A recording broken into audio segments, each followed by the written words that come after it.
जैसे कोई कहता है मेरे से भजन नहीं होता, ठीक है मान लिया, मेरी बात मान लो, हर 5 मिनट में एक बार राधा बोलो, तुम्हारा कल्याण का हम ठेका लेते हैं। 5 मिनट के बाद 6वां मिनट ना होने पावे, एक बार केवल राधा बोलना। हम नहीं कहते कि दोबारा राधा राधा बोल दो, एक बार राधा। 24 घंटे में तुम एक नियम लो कि 5 मिनट में एक बार राधा जरूर बोलेंगे। 6 मिनट नहीं हो पाएंगे, आप आगे देख लेना, खुद अपना जीवन देख लेना, करके तो देखो। हम 5 मिनट की बात करते हैं, 5 मिनट में एक बार राधा राधा राधा। अगर निरंतर न चलने लगे तो हमें बता देना। आप एक नियम लो, अपने उपासक होकर घंटों निकल जाते हैं, एक बार भी राधा नहीं बोल पाते। कम से कम इतना तो नियम ले लो कि 5 मिनट चूक हो सकती है। यद्यप तद्विस्मरणेन परम व्याकुल चेति, पर हम आपको छूट देते हैं। जो लोग कहते भजन नहीं, हम नहीं कहते तुम माला पकड़ो, नहीं कहते आंख मूंद के पद्मासन लगा के बैठो। तुम सुबह जब से जगो और जब से शयन करो तब तक इतनी चेष्टा कर लो कि 6वां मिनट नहीं लगने पाएगा, हम एक बार राधा जरूर बोलेंगे। बोल के दिखाओ। अगर बोल लिए, काफी समय काफी दिन चला लिए, तो देख लेना निरंतर राधा नाम चलने लगेगा। और जिसका राधा नाम चलने लगा, अब कौन सा साधन बकाया रह गया। महाप्रभु स्वयं कह रहे हैं, राधा नामयु कार्यम हेनुदिल मिलितम साधना घीसकोटि त्याज्यो। करोड़ों साधनाओं का फल त्याज्य हो जाएगा, केवल राधा राधा राधा राधा। अब ऐसा नहीं होगा कि हम राधा राधा 24 घंटे में 5-5 मिनट वाला हिसाब करके इकट्ठे बोल लेते हैं। नहीं, इसमें भी चाल है हमारी। 5 मिनट आप एक्स्ट्रा बोल जाओ, वो तुम्हारी बात है, वो ओवर टाइम कमाई आपकी है, पर हमारी मांग केवल है हर 5 मिनट में एक बार राधा। हर 5 मिनट का क्रम न टूटने पावे, तुम इस बात की चिंता करो केवल। और अगर निरंतर भजन न होने पावे, कुछ दिनों बाद तो हमें बता देना करके। 16 माला निश्चिंत हो गया ये बेईमान मन, क्योंकि 16 कर लिए। हम इसे निश्चिंत नहीं होना देना चाहते, हम इसको फंसाना चाहते हैं। नहीं करना हमें 16, हमें हर 5 मिनट में एक बार ही बोलना है, पर बोलना है। अभी देखो फंस जाएगा, अभी फंस जाएगा, क्योंकि बहुत चतुर चालाक ये है, तो गुरुजन इससे ज्यादा चतुर है फंसाने के लिए। नियम ले लो वृंदावन में कि 5 मिनट में एक बार राधा नाम बोले। कोई श्रम, कोई परिश्रम, कोई नहीं निर्वाह कर पाओगे। देख लो आप 5 मिनट में एक बार, अभी फंस जाएगा मन, अभी भक्त बन जाओगे, अभी कर्म बंधनों से मुक्त हो जाओगे। कुछ तो पकड़ लो, क्योंकि कर्म जाल को काटना केवल महारानी जी के बस की बात रह गई। अवगुण करे समुद्र सम, हाँ गलत लपन हो जा। अपने पास अब ऐसे कोई उपाय नहीं रह गए जिससे कर्म बंधन से मुक्त हो सके, क्योंकि जो शास्त्र कहता है वो अब हमारे पास सामग्री ही नहीं रह गई, न बुद्धि में, न शरीर में, और न समाज में। इसलिए एक उपाय भी शेष बचा है, प्रियालाल की शरण होकर के निरंतर हम जो भी चेष्टाएं कर रहे हैं वो इनके लिए करें, इनका ही प्रसाद पाए, और इनके होकर एक एक श्वास इनको समर्पित कर दे। वो गति मिलेगी जो आप सोच नहीं सकते। तस्मादशक्तः सततम कार्यम कर्म समाचर, अशक्तो ह्राचरन् कर्म परमाप्नोति पुरुषः। इसलिए तू निरंतर आसक्ति रहित होकर जो प्राप्त कर्तव्य कर्म है भली भांति आचरण कर। बहुत ध्यान देने योग्य बात कर रहे हैं प्रभु। तस्मादशक्तः, कर्तव्य कर्म करने में आसक्ति ही बाधक होती है। शरीर की आसक्ति, भोगों की आसक्ति, शरीर संबंधियों की आसक्ति। जैसे आप संयमी नहीं हैं तो आपकी दिनचर्या ठीक नहीं चल पाएगी। लिख लीजिए, यदि आप संयम से नहीं रहते हैं तो आपकी बराबर दिनचर्या नहीं चल सकती, आपकी दिनचर्या गड़बड़ हो जाएगी। बराबर आपका भजन का भाव नहीं बना रहेगा। जहां आप किसी भी विषय का सेवन करेंगे तो उसका पहला कार्य होता है भजन की तरफ पर्दा कर देना, उत्साह रहित कर देना। अब रहने दो, आज नहीं जाएंगे तो क्या होगा? रोज तो सत्संग सुनते हैं, प्रमाद पैदा कर देना, शरीर में शिथिलता आ जाना, बुद्धि में ऐसी अंधकार में अज्ञान की वृत्ति आ जाना कि जिससे वो गिरता चला जाता है। संयम बहुत आवश्यक है। भगवत प्राप्ति के लिए उपासक को संयम करना अत्यंत आवश्यक है। शरीर में आसक्त रहोगे, भोगों में आसक्त रहोगे, शरीर संबंधियों में आसक्त रहोगे तो अपने कर्तव्य कर्म का पालन नहीं कर सकते। आप गृहस्थ हो तो शास्त्र गुरु आज्ञा के अनुसार सारे बर्ताव करना। तस्माद शक्ता सततम कार्यम कर्म समाचर, भली भांति आचरण करो जैसा आज्ञा किया गया है। कैसे? आसक्ति रहित होकर, न शरीर की परवाह, न किसी सुख की परवाह, न विश्राम की परवाह। वो रीझ जाएंगे, बहुत कृपालु हैं। ऐसा नहीं कि कोई विशेष कर्म, जो भी आपके अनुसार प्राप्त कर्म के लिए बात कर रहे हैं, जो आपको प्राप्त कर्म हुआ है उसको आप भली भांति, यदि आसक्ति त्याग कर करेंगे तो लाभ परम प्राप्त हो जाएगा। केवल राम जी जिनका नाम कुबा हुआ, वो कुबड़ा उनके प्रकट हो गया था,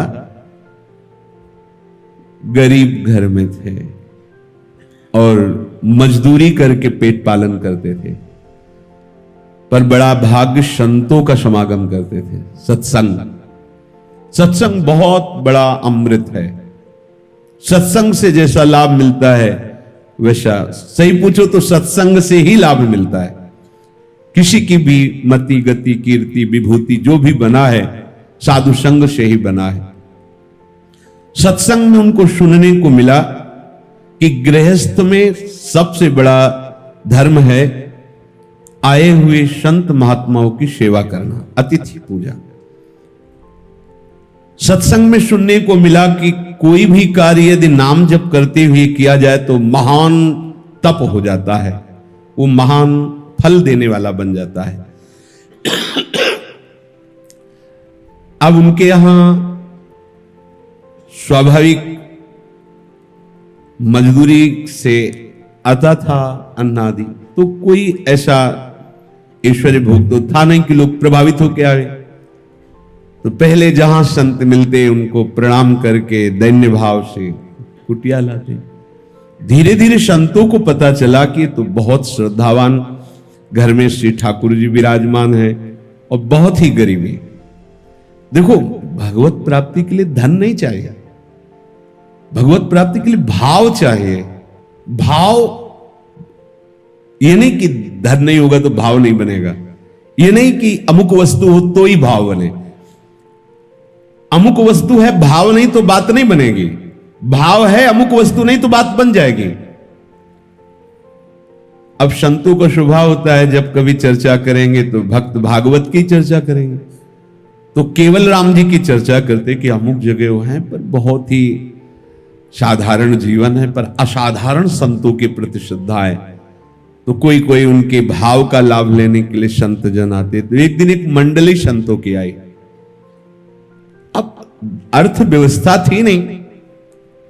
तस्माद शक्ता सततम कार्यम कर्म समाचर, प्राप्त जो कर्तव्य कर्म आया है अनासक्त होकर उसको करें। शरीर की आसक्ति, प्राणों की आसक्ति त्याग करके करें। इसीलिए तस्माद शक्ता। सेठ महाजनों के पास गए कि आज हमारे अहोभाग्य संत मंडली पधारी, पर हमारे पास ऐसा कुछ है नहीं। मजदूरी करके पेट पालन करता हूं, उसमें जो होता है संत सेवा करता हूं। आज तो ऐसा भी सौभाग्य नहीं कि संतों को प्रसाद पवा सकूं। आज उधार दे दीजिए, आप जो कार्य कहेंगे वो कार्य हम कर देंगे, मजदूर तो हम है ही ना। अच्छा घी, रवा, चीनी, आटा, दाल, चावल ये सब चाहिए था। उनकी बाह्य स्थिति देख करके नहीं, पैसे हो तो बात करो, नहीं हमें कोई काम नहीं करवाना तुमसे। एक बहुत ही चतुर स्वभाव के वैश्य परिवार के थे। उन्होंने देखा कि ये तो अत्यंत आवश्यक इसके लिए है, अब इसे जो कहेंगे वो कार्य कर देगा। तो उनका कुआं खोदना है, हमें पानी की आवश्यकता है। तो आप अगर कुआं पानी तक खोद देंगे तो आप जो चाहेंगे वो हमसे आप भोजन सामग्री ले लीजिए। कुआं खोदना कितना कठिन, केवल भोजन सामग्री के लिए वो समझ रहे थे इनको अत्यंत आवश्यक है। उन्होंने कहा हम दोनों पति पत्नी मिलकर के आपका कुआं उतना तक खोदेंगे जहां तक पानी न मिल जाए। आप हमारे संत आए हुए हैं, उनके लिए भोजन सामग्री दे दी, प्राप्त कर्तव्य कर। कुआं खोदना बहुत कठिन बात है, क्योंकि थोड़ा खोदना नहीं होता है, 60-70 हाथ जितना नीचे जब तक पानी नहीं मिलेगा, और उसमें और लोगों की भी आवश्यकता होती, नीचे उतर पर वो दो ही पति पत्नी। उसने जितना चाहिए था वो घी और आटा दाल सब दे दिया। जाके संतों को पवाया, 1-2 दिन खूब नाम कीर्तन भगवत कथा वार्ता हुई। जब संत पधारे तो फावड़ा उठाया, तसला उठाया, अपनी पत्नी से कहा हमने वचन दिया है अब हम वो कुआं खोदेंगे। और उसने ऐसी जगह कुआं खोदने को जल की प्राप्ति के लिए आदेश किया जो बालू जैसी मिट्टी थी। तो जब तक ऐसे उतर करके थोड़ा खोदना था तब तक तो ठीक था। अब पत्नी रस्सी पकड़ करके उनको नीचे उतारे, वो वहां से खोद कर बाल्टी या तसले में रज भरे, वो ऊपर खींचे, बड़ी मेहनत की बात। 40-50 हाथ तक वो खोद करके ले गए, नीचे ही थे। और उनकी खोदने की प्रक्रिया क्या थी? एक फावड़ा मारते तो भगवान नाम उच्चारण करते। वो राम भक्त थे, राम राम राम ऐसे। तसला में भरते, राम ऊपर तो उनकी पत्नी राम राम कहते खींचती, तसला नीचे तो राम राम। कितना महान भजन। अब लीला घटी भगवान की। बालू की जैसी रज होने के कारण वो भसकना प्रारंभ की। चौड़ा होता है, एकदम भसके और पूरा कुआं भर गया मिट्टी से, फट गई। दोनों तरफ से फट के कुआं थोड़ा सा दिखाई दे, पूरा मिट्टी से भर गया, नीचे केवल राम जी। पत्नी तो चिल्लाने लगी, रोने लगी। वो जो सेठ साहूकार था वो आया, उसने कहा आप क्या कर सकते हैं, शायद उस समय जेसीबी नहीं होगी। बोले अब इसकी खुदाई भी करेंगे तो 10 दिन लगेंगे, तब तक तो मर जाएंगे वो। तो तुम मान लो कि वो मर गए, हम तुम्हें भोजन की व्यवस्थाएं देते रहेंगे, क्योंकि हमारे कुआं खोदने पर उनकी मृत्यु हुई। और बहुत लोग आए और उनको किसी ने खोदने की चेष्टा, क्योंकि वो था ही ऐसा विषय कि कितना खोदोगे, 10-5 मिनट में तो खोदने वाला है नहीं, और 2 मिनट में आदमी मर जाएगा जो ऊपर से रज। और वो भगवान का नाम लेने वाले महापुरुष, देखो कितना बड़ा प्रभाव होता है। प्राप्त कर्तव्य कर्म को अनासक्त होकर करना। तस्माद शक्ता सततम कार्यम कर्म समाचर, असक्तो ह्राचरण कर्म परमाप्नोति पुरुषः। वो परमात्मा को प्राप्त होता है। अब देखिए भगवान कह रहे हैं कि जो आसक्ति रही तो असक्तो ह्राचरण कर्म, चाहे शरीर छूट जाए, चाहे प्राण छूट जाए, ना प्राणों की आसक्ति, ना शरीर की आसक्ति, ना इतनी मेहनत पड़ेगी, उसकी कोई परवाह नहीं। हमारे सामने प्राप्त कर्तव्य संत सेवा है, तो अब चाहे प्राणों की बाजी लगा दे, हम अपने कर्तव्य कर्म से पीछे। वचन दिया है, ऐसा नहीं कि भाग जाए, वचन दिया है तो देखो प्राणों की परवाह न करके इतना गहरा कुआं और ऊपर से मिट्टी, पर उनके मुख में नाम चल रहा था। ये ध्यान रखना, यदि नाम जप करते हुए आप सांसारिक कार्य कर रहे हैं तो बहुत बड़ी तपस्या हो रही। प्रभु कह रहे ध्यान देने योग्य बात है, आसक्ति रहित होकर प्राप्त कर्तव्य कर्म को करता हुआ वो मनुष्य परमात्मा को प्राप्त होता है। सीधी बात है। कहीं भी हो लोग बहानेबाजी करने लगते, मैं गृहस्थ हूं, देखो ना मजदूर है, लेकिन सच्ची मजदूरी इन्हीं को प्राप्त हुई है। जो भगवान और भक्त की आराधना करता है उसके लिए कुछ दुर्लभ नहीं। मुख में नाम हो और शरीर सेवा परायण हो, इससे बड़ी सिद्धि क्या हो सकती है। सब लोग तो भाई बहुत अच्छे आदमी थे, बातचीत करके चले गए। राजू पर 1 महीना लगभग हो गया, उनकी पत्नी को भी अर्थ और धन सामग्री लोगों ने दी, सांत्वना दी। तो वहां से राजा निकल रहे थे अपने परिकर के साथ, तो आवाज आ रही थी राम राम राम। वो ऐसी आवाज थी, इतना आकर्षण था नाम में। देखो, प्रेमी जब नाम बोलता है तो कुछ अंतर होता है। जब चित्रकूट में भरत जी पधारे, उस भूमि को प्रणाम किया, नंगे पैर चल रहे थे राजकुमार, वो भी भगवत स्वरूप, तो उनके पैरों में छाले पड़ गए थे। प्रार्थना की गई कि आप थोड़ी देर घोड़े पे या सवारी पे, पालकी पे बैठ जाइए। हाँ, मेरे प्रभु यहां नंगे पैर चले हैं और मैं यहां सवारी पे, सिर भर जाऊं उचित मोरा, सब ते सेवक धर्म, मुझे तो चाहिए कि मैं यहां सर के बल चलूं। तो अश्रु प्रवाह करते हुए जब कहते सिया राम, पूरा चित्रकूट मानो द्रवित हो रहा है, गूंजता था लताओं में, पहाड़ों से टकरा कर सिया राम, पूरा वातावरण प्रेममय हो जाता जब भरत जी राम बोलते। ऐसे इतना आकर्षण था केवल राम जी के उस नाम उच्चारण में कि वो रुक गए। उनका नाम ध्वनि किधर से आ रही, तो नाम ध्वनि का आश्रय लेकर वहां तक, यह क्या है, तो लोगों ने ऐसी भावना व्यक्त की कि एक मजदूर भक्त थे, उनके यहां प्राण ऐसे चले गए, तो मुझे लगता है वो भूत बनकर बोल रहे होंगे। लोगों की भावना का नहीं, भूत भगवान नाम कीर्तन कैसे कर सकता है? नहीं, अच्छा, लोगों को था कि आवाज तो आ रही, पर जिंदा कैसे हो सकते हैं? पूरा मिट्टी से पैक है, वायु चाहिए, जल चाहिए, अन्न चाहिए। राजा ने कहा नहीं, ऐसा नहीं हो सकता। पूरी घटना बताई लोगों ने। तुरंत उन्होंने राज कर्मचारियों को आदेश किया, शीघ्र इसकी खुदाई की जाए। और राजा का आदेश, तो खुदाई प्रारंभ हुई। बहुत संभाल के खोदा जा रहा था। खुदाई करते हुए जैसे जैसे खुदाई होती जाती, वैसे वैसे स्पष्ट नाम ध्वनि सुनाई देती, राम राम राम। इतना मीठा नाम, इतना अमृतमय, उनको तो आनंद मगन हो रहे जितने लोग। बड़ा आश्चर्य कि नाम ध्वनि आ रही, क्या होगा नीचे, कैसे होंगे केवल राम। ऊपर की जब बालू जैसी रज हटी, तो उसके ऊपर निकली एकदम चट्टान, मजबूत चिकनी मिट्टी, और वो ऐसे जैसे छत पड़ गई हो। 10 हाथ नीचे एकदम मकान जैसा, ऊपर चिकनी मिट्टी, करतुम अकर्तुम अन्यथा करतुम, सर्व समर्था सा ईश्वरा। ऊपर चिकनी मिट्टी जैसे छत पड़ गई हो, उसके ऊपर बालू की मिट्टी, वो शाम निकाली गई। जे ही चिकनी मिट्टी का परत तोड़ा, तो देखा ऐसे बैठे हुए थे झुके, और नाम ध्वनि, आंख मूंदे हुए नाम चल रहा।